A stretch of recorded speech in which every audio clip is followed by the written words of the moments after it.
கிறிஸ்துவுக்குள் அருமையான சகோதரி சகோதரிகள் சிறு பிள்ளைகள் அனைவருக்கும் உயிர்த்தெழுந்த ஆண்டவராகிய இயேசு கிறிஸ்து நாமத்தினால் இந்த அருமையான கர்த்தனாலே வாழ்த்துக்களை சொல்லிக் கொள்வதில் மிக்க மகிழ்ச்சி அடைகிறேன்.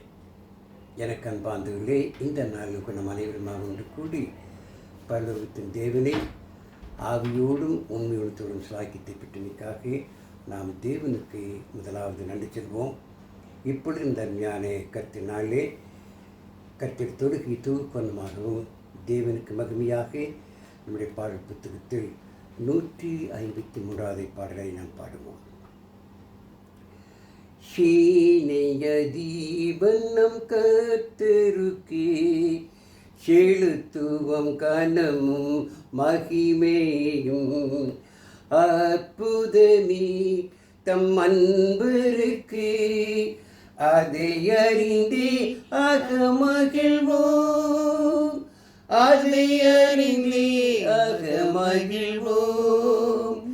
ஜெய கிறிஸ்து முன் செல்கிறார், ஜெயமாக நடத்திடுவார்.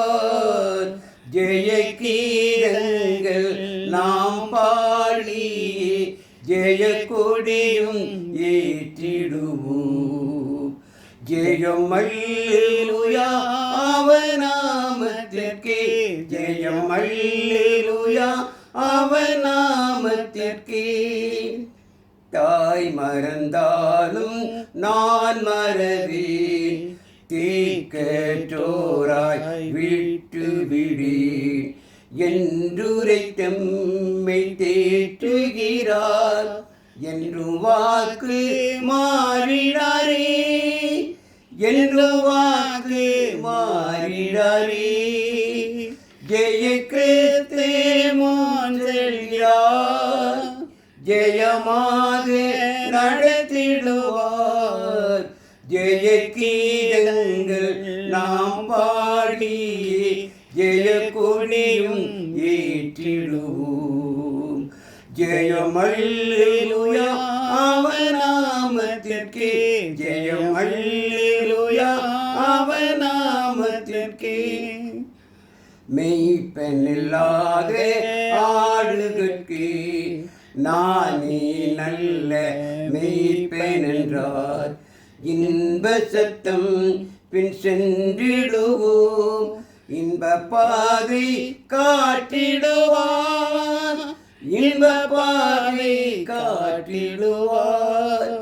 ஜெய கிறிஸ்து முன் செல்கிறார், ஜெயமாக நடத்திடுவார். ஜெய கீதங்கள் நாம் பாடி ஜெய கொடியும் ஏற்றிடுவோம். ஜெயம் அல்லேலூயா அவர் நாமத்திற்கே, ஜெயம் அல்லேலூயா அவர் நாமத்திற்கே. கரை திரை முற்றும் நீங்கிடவே கர்த்தர் நம்மை கழுவினாரே. வருகையில் நம்மை சேர்க்கும் வரை வழுவாமல் காத்து கொள்வார், வழுவாமல் காத்து கொள்வார். ஜெய கிறிஸ்து முன் செல்கிறார், ஜெயமாக நடத்திடுவார். ஜெய கீதங்கள் நாம் பாடி ஜெய கொடியும் ஏற்றிடுவோம்.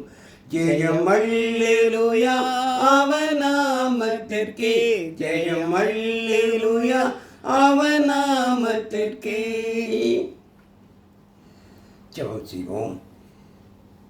இரக்கமும் கிருபையும் நிறைந்த எங்கள் பரலோகத்தின் நல்ல பிதாவே, இது தன்மையானே உம்முடைய நாளே நாங்கள் சிலராக ஒன்று கூடி பிதாவே, நாங்கள் உண்மை ஆவியோடும் உங்களுடைய சுலாக்கியத்தை பெற்றமைக்காக நன்றியோடு கொடுத்திருக்கிறோம். இப்பொழுதும் உமது வேத வசனங்கள் நாங்கள் ஆராய்ந்து பார்க்கிறோம். பிதாவே, அந்த வசனங்களை கேட்டு உள்ளங்களை திறந்தலும் அநேக சத்தித்து கேட்கத்தக்க வாய்ப்பளித்தாரும். எங்கள் பாவ குற்றங்கள் தயவாக மன்னி பிதாவே. இவை அனைத்தையும் எங்கள் அருமையான ஆண்டவர் இயேசு கிறிஸ்துவின் விலையேறி பெற்றிருந்த நாமத்தில் கெஞ்சி மன்றாடுகிறோம் எங்கள் ஜீவனுள்ள பிதாவே. ஆமென்.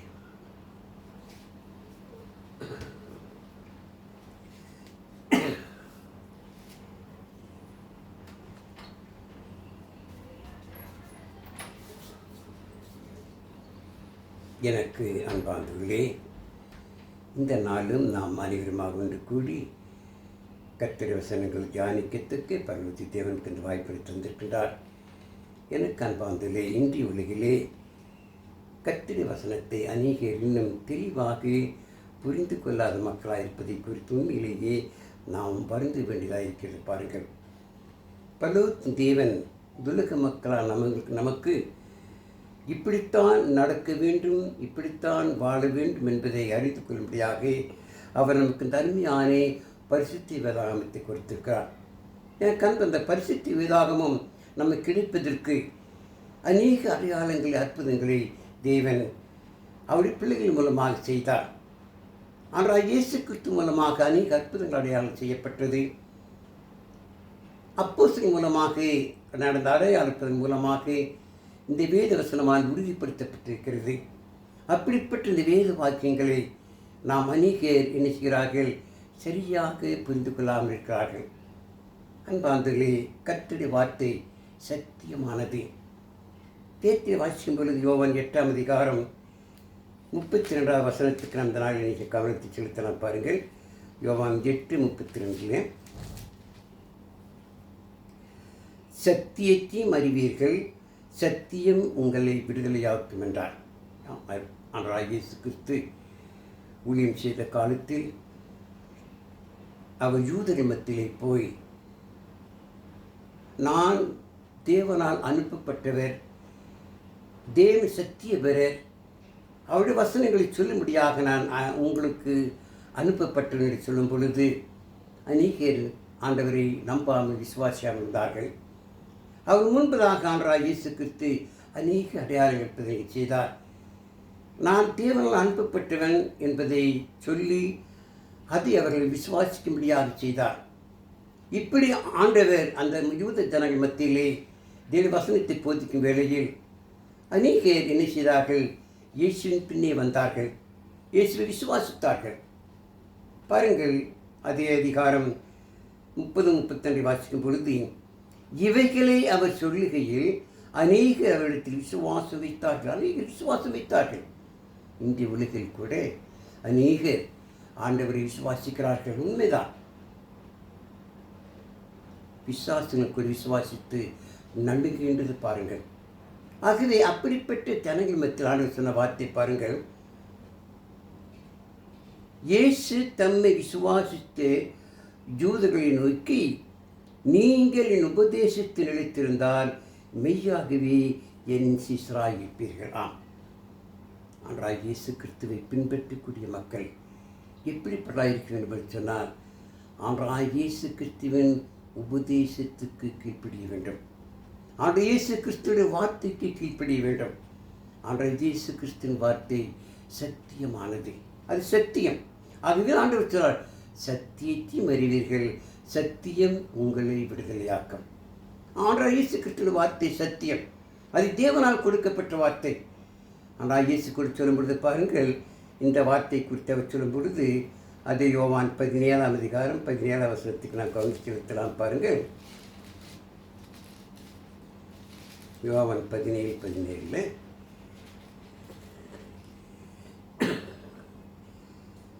உம்முடைய சத்தியத்தினாலே அவர்களை பரிசுத்தமாக்கும், உம்முடைய வசனமே சத்தியம். ஆனால் இயேசு கிறிஸ்து தேவனை பற்றி இந்த இடத்தில் கூறும் பொழுது, உம்முடைய சத்தியத்தினாலே அவர்களை பரிசுத்தமாக்கும், உம்முடைய வசனமே சத்தியம். ஆனால் இயேசு கிறிஸ்து கண்களை ஏறெடுத்து பரலோகத்தின் தேவனுக்கு ஜெபிக்கும் வரை வேளையில் இந்த வார்த்தை கூறுகிறார், உம்முடைய வசனத்தினால். பரலோகத்தின் தேவனுடைய வசனம் சத்தியமானது, அது உண்மையானது. பரலோகத்தின் தேவன் சத்தியம் உள்ளவர். பேத்தில் வாசிக்கும் பொழுது பாருங்கள், ரோமர் 3ஆம் அதிகாரம் 4ஆம் வசனத்தை நாம் வாசிக்கும் பொழுது,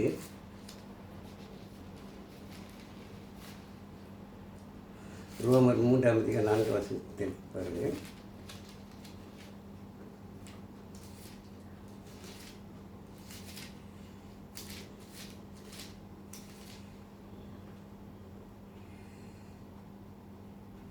அப்படி ஆக்க மாற்றாது நீர் உம்முடைய வசனங்களில் நீதிபதிகளாய் விளங்கவும் உம்முடைய நியாயம் விசாரிக்கப்படும் போது வெற்றி அடையவும் இப்படி ஆயிற்று என்று எழுதியிருக்கிறபடி தேவனே சத்தியவர் என்றும் எந்த மனுஷனும் பொய்யன் என்றும் சொல்லுவோமாக.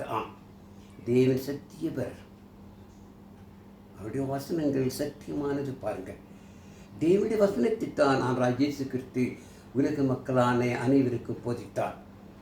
இன்னும் அவர் சொல்லும்போது அதே யோவான் 7ஆம் அதிகாரம்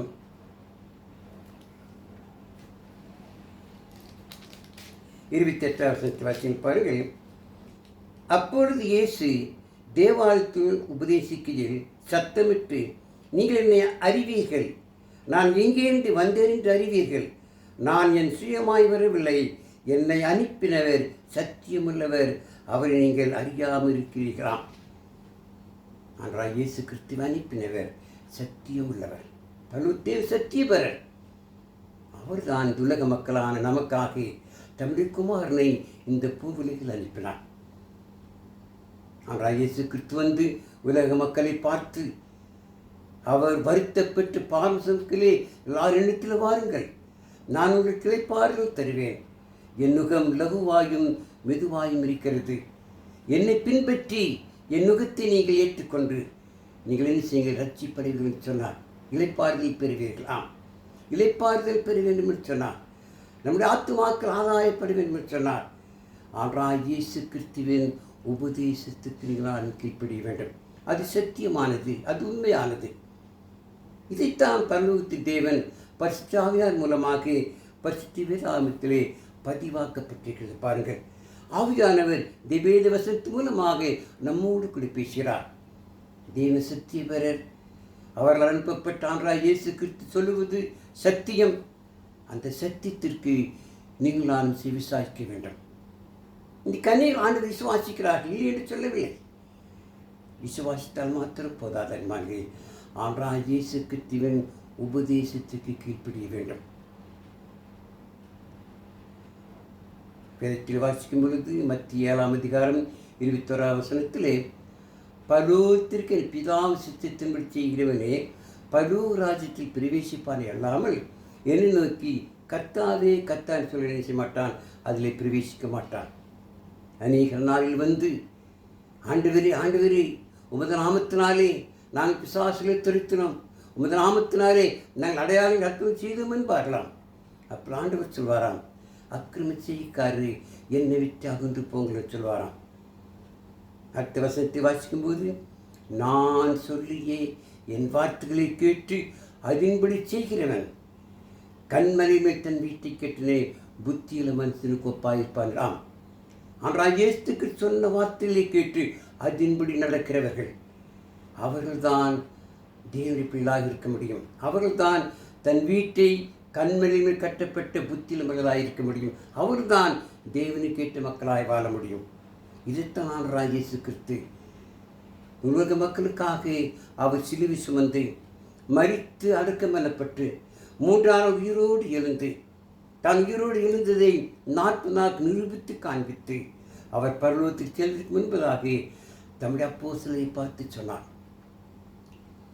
மத்தேயு 28ஆம் அதிகாரம் 18-20 வாசிக்கும் பொழுது, அப்பொழுது அவர் சமீபத்தில் வந்து அவரை நோக்கி, வானத்திலும் பூமியிலும் சகல அதிகாரம் எனக்கு கொடுக்கப்பட்டிருக்கிறது. தேவன் ஆண்டவருக்கு சகல அதிகாரத்தை கொடுத்தார். ஆனால் இயேசு கிறிஸ்து ஆட்சி செய்யக்கூடியவராக ஆண்டவராக தேவன் இயேசு கிறிஸ்து உயர்த்தினார். ஆகவே அவர் சொன்னார், வானத்திலும் பூமியிலும் சகல அதிகாரம் கொடுக்கப்பட்டிருக்கிறது, நீங்கள் புறப்பட்டு போய் சகல ஜாதிகளையும் சிஷ்டராக்கி சொன்னார். ஆண்டவராகிய இயேசு கிறிஸ்துவின் உபதேசத்தை நாங்கள் சொல்லி ஆண்டவர் சுவிசேஷத்தை சொல்லி அவர்களை பின்பற்றக்கூடிய மக்களாக சீஷராக மாற்றுங்கள். அதற்கு பிறகு பிதா குமார் பரிசுத்த நாமத்தினால் அவர் மாம்சானம் கொடுத்து, நான் உங்களுக்கு கட்டளிட்டு யாவையும் அவர்களுக்கு உபதேசம் பண்ணுங்கள், இதோ உலகத்தின் முடிவு புரிந்தும் உங்களோடு இருக்கிறேன் ஆண்டவர் சொன்னார். அதைத்தான் அப்போஸ்தலர் செய்தார்கள். அப்போஸ்தலர்கள் அன்றைக்கு இப்படி கையிலே வேதாகம் அவர்கள் கொடுக்கப்படவில்லை. அவர்கள் இப்போ உலக மக்களுக்கு முன்பதாக நாங்கள் தேவனால் அனுப்பப்பட்டவர்கள், தேவ வசனத்தை போதிக்கின்றவர்கள், இயேசு கிறிஸ்துவின் அப்போஸ்தலர்கள் என்று சொல்லி தைரியமாக பிரசங்கித்தார்கள். அப்படி பிரசங்கிக்கும் பொழுது அவருடைய வார்த்தை சத்தியம் என்பதை அவர் செய்த அடையாளப்படுத்து மூலமாக உறுதிப்படுத்தினார்கள். பாருங்கள், வசனத்தை உறுதிப்படுத்தினார்கள். மார்க்கு சொல்லும் பொழுது மார்க்கு 16ஆம் அதிகாரம் 20ஆம் வசனத்தை வாசி முடிப்பார்கள்.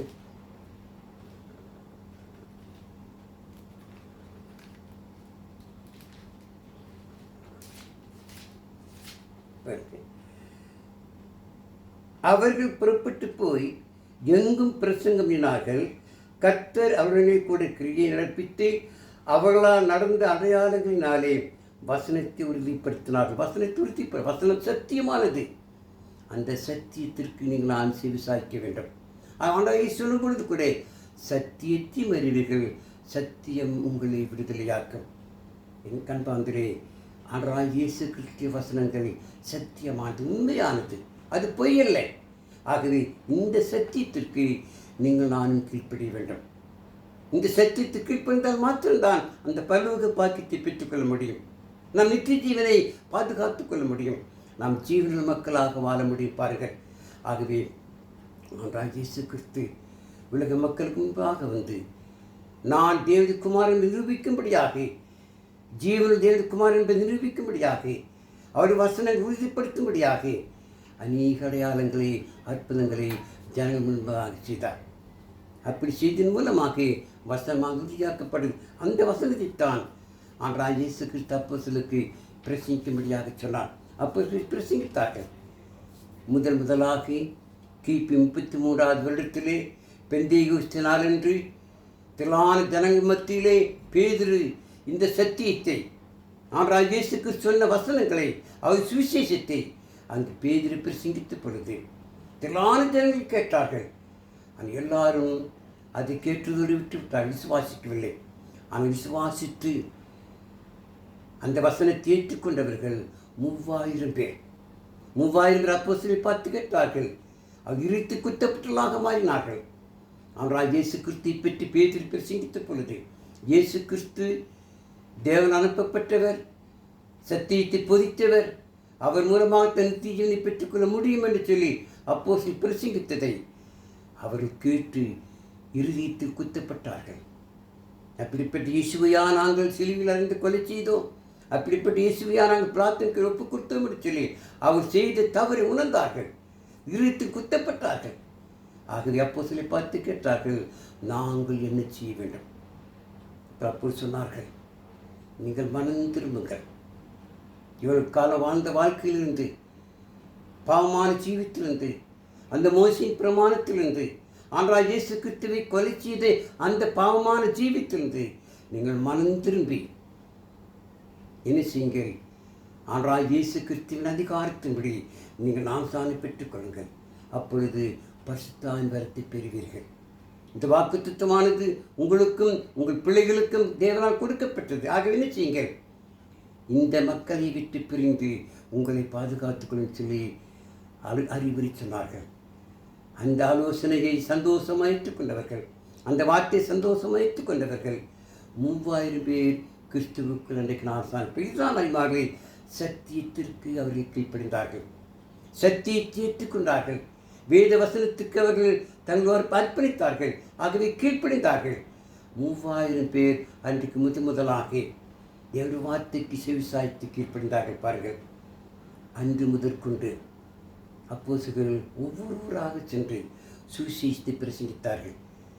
கர்த்தருடைய வசனத்தை பிரசங்கிப்பதற்கு அநேக அடையாளங்களை செய்தார்கள். பாருங்கள், அப்போஸ்தலர் 3ஆம் அதிகாரத்தை நீங்கள் வாசித்து பார்த்தால் தெரியும். அங்கு பேதுரு யோவான் போய் அந்த மக்கள் மத்தியில் சுவிசேஷம் சொல்லும் பொழுது அங்கு ஒரு அடையாளத்தை செய்தார்கள். என்ன அடையாளம்? தன் தாயின் வயிற்றிலிருந்து பிறக்கும் போதே சப்பானியாய் பிறந்த ஒருவன் அங்கு தேவாலயத்திலே உட்கார்ந்து பிச்சை கேட்டுக் கொண்டிருந்தான்.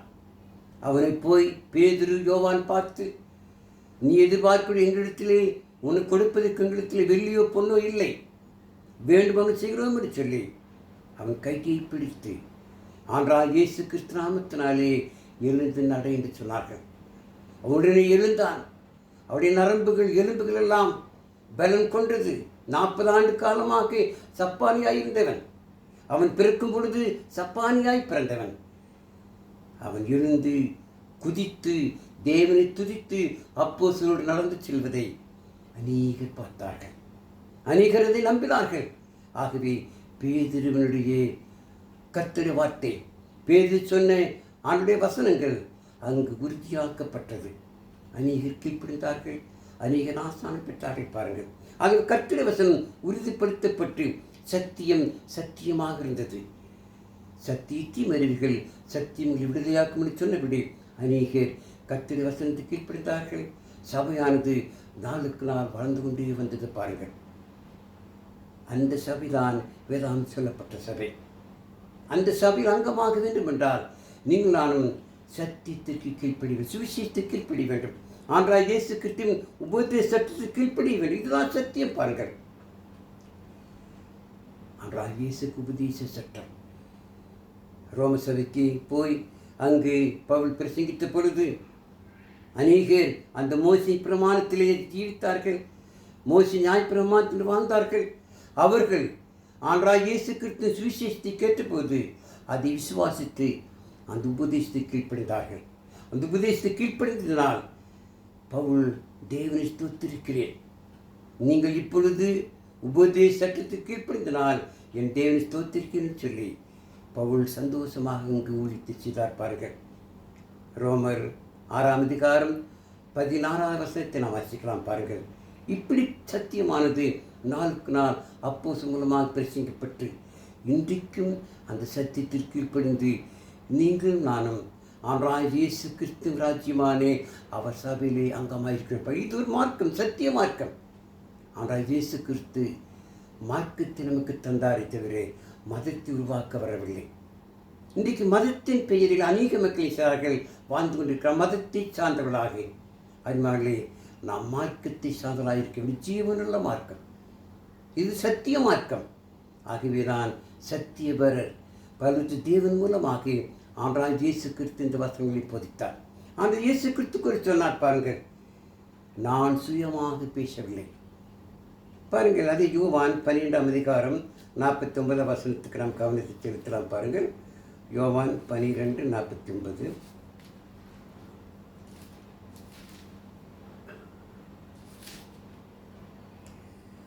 நான் சுயமாய் பேசவில்லை, நான் பேச வேண்டியது இன்னதென்றும் உபதேசிக்க வேண்டியது இன்னதென்றும் என்னை அனுப்பின பிதாவே எனக்கு கட்டளையிட்டாராம். சத்தியபரராகிய பரிசுத்த தேவன் சத்தியத்தை பிரசங்கிக்கும்படியாக ஆண்டவராகிய இயேசு கிறிஸ்துவை அனுப்பினார். அந்த இயேசு கிறிஸ்து சத்தியத்தை பிரசங்கித்தார். அவருடைய வசனம் சத்தியமாக இருந்தது. அந்த சத்தியத்திற்கு அநேகர் கீழ்ப்படிய வேண்டும் என்று சொல்லி அதைத்தான் அப்போஸ்தலர்கள் செய்தார்கள். அது இது சத்தியம் பாராகவே அனுப்பினார்.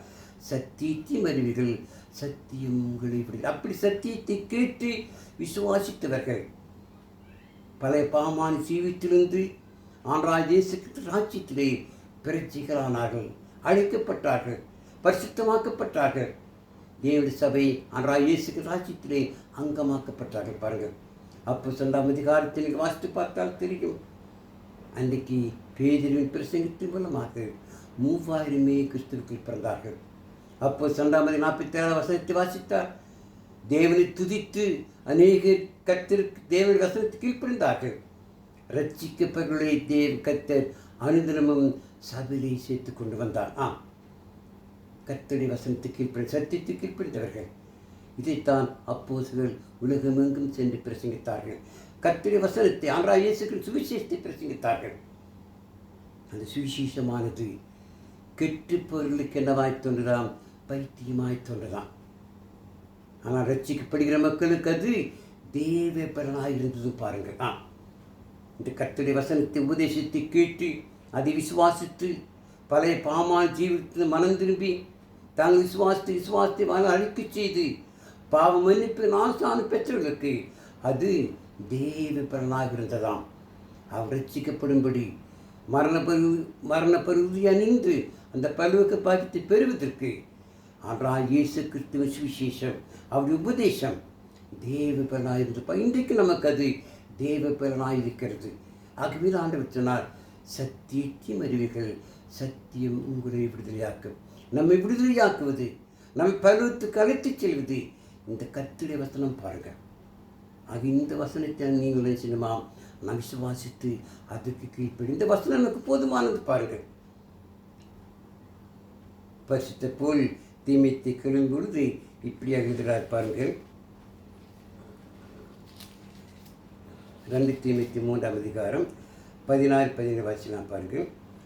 வேத வாக்கியங்கள் எல்லாம் தேவ ஆவியினால் அருளப்பட்டிருக்கிறது. தேவனுடைய மனுஷன் தேவனாகவும் எந்த நற்கரையும் செய்ய தகுதியுள்ளவனாக இருக்கும்படியாக அவைகள் உபதேசத்துக்கும் கரிந்து கொள்ளுதலுக்கும் சீர்திருத்தலுக்கும் நீதியை படிப்பிக்குதலுக்கும் பிரயோஜனமாயிருப்பது. இந்த சத்தியம் தேவனுடைய வார்த்தை சத்தியமானது. அந்த சத்தியம் என்ன செய்கிறது? நம்மை தேவனுடைய மனுஷனாக மாற்றுகிறது. தேவனுடைய மனுஷனாக மாற்றி தேர்தலாக மாற்றுகிறது. அது மாத்திரமில்லை, எந்த நற்கரையும் செய்ய தகுதியுள்ளவனாக மாற்றுகிறது. இது கர்த்தருடைய வார்த்தை, தேவனுடைய சத்தியம், தேவனுடைய வார்த்தை, தேவனுடைய வசனங்கள். ஆகவே இதை நாம் கேட்க வேண்டும், இதை விசுவாசிக்க வேண்டும். இந்த வசனத்தை கீழ்ப்படி ஆவியானவர் வசனத்து மூலமாக நம்மோடு கூட பேசுகிறார் பாருங்கள். வியாவனால் கொடுக்கப்பட்ட தர்மையான கர்த்தருடைய வார்த்தை இது சத்தியமானது. இதுதான் நம்ம நிச்சயமாக விடுதலையாக பாருங்கள். இது நமக்கு என்ன செய்கிறது? உபதேசிக்கிறது, கரிந்து கொள்ளுது, சீர்திருத்தம் செய்கிறது, நீதியை படிப்பிக்கிறது. ஆகவே இந்த கர்த்தருடைய வசனத்துக்கு நீங்கள் நானும் செவிசாய்க்க வேண்டும். கர்த்தருடைய வசனத்தை ஆராய்ந்து பார்க்க வேண்டும். கர்த்தருடைய வசனத்தை வாசிக்க வேண்டும். தெளிவாக அதை நான் புரிந்து கொள்ள வேண்டும் பாருங்கள். யோவான் 5ஆம் அதிகாரம் 39ஆம் வசனத்தை வாசிக்கும் பொழுது, வேத வாக்கியங்களை ஆராய்ந்து பாருங்கள், அவைகளால் உங்களுக்கு நித்திய உண்டு என்று அறிவீர்களே. என்னை குறித்து சாட்சி சொல்ல அவைகளாம். கர்த்தருடைய வசனம்தான். ஆவியானால் கொடுக்கப்பட்ட தேற்றவனால் கொடுக்கப்பட்ட அந்த வசனம்தான் நம்ம என்ன செய்கிறது? நித்திய ஜீவனை பெறும்படியாக, ஆண்டவராகிய இயேசுவுக்கு பற்றி அறியும்படியாக நமக்கு போதிக்கிறது பாருங்கள். இந்த வசனத்துக்கு நாம் செவிசாய்க்க வேண்டும். இது சத்தியமானது, இது உண்மையானது. ஆகிய கண்பாந்திலே நம் ஆண்டவராகிய இயேசு கிறிஸ்துவை விசுவாசிப்பது உண்மையானால் அவருடைய உபதேசத்துக்கு கீழ்ப்படிய வேண்டும். உபதேசத்துக்கு கீழ்ப்படிந்து அவருடைய ராஜ்யமான செயல் அங்கமாக்க வேண்டும். இது ஜீவனுள்ள மார்க்கம், இது சத்திய மார்க்கம். இந்த மார்க்கத்தின் வழியாகத்தான் நீங்கள் நானும் அந்த பரலோக பாக்கியத்தை பெற்றுக்கொள்ள முடியும். ஆகிய கண்பாந்திலே இந்த சத்தியத்தை நீங்கள் கேட்டு இந்த சத்தியத்தை கீழ்ப்படிந்து இந்த ஜீவனுள்ள சத்திய மார்க்கத்தில் நடந்து அந்த பரலோக பாக்கியத்தை பெற்றுக்கொள்ள நாம் ஒவ்வொரு முயற்சி செய்ய வேண்டும். இது அனைவருக்கு போதிக்க வேண்டும். நீங்களும் நானும் கூட இந்த சத்தியத்தை மற்றவர்கள் சொல்ல வேண்டும். சத்தியத்தை அறிவீர்கள், சத்தியம் உங்களை விடுதலையாக்கும். இதை கேட்டு உங்கள் அனைவரும் ஆசிரியப்பாராக. இதை கேட்டு நீங்களும் கூட மற்றவர்கள் கேட்கும்படி என்ன செய்யுங்கள்? சப்ஸ்கிரைப் பண்ணுங்கள். ஜெபம் செய்வோம். இறக்கம் மிகுந்த எங்கள் பரலோக பிதாவே, உன்னதத்தில் வாசம் செய்கிறவரே, இந்த நாளும் உமது வசனங்கள் சத்தியமானது என்பதை அறிந்து கொள்ளக்கூடிய அருமையான சந்தர்ப்பத்தை எங்களுக்கு தந்தமைக்காக ஸ்தோத்திரிக்கிறோம். இதை கேட்கின்றவர்கள் சத்தியத்திற்கு செவிசாய்க்க உதவி செய்யும். எங்கள் பாவ குற்றங்கள் தயவாக மன்னியும். இவை அனைத்தையும் எங்கள் அருமையான ஆண்டவர் இயேசு கிறிஸ்துவின் விலையேறி பெற்றின்ப நாமத்தில் கெஞ்சி மன்றாடுகிறோம் எங்கள் ஜீவ நல்ல பிதாவே. ஆமென்.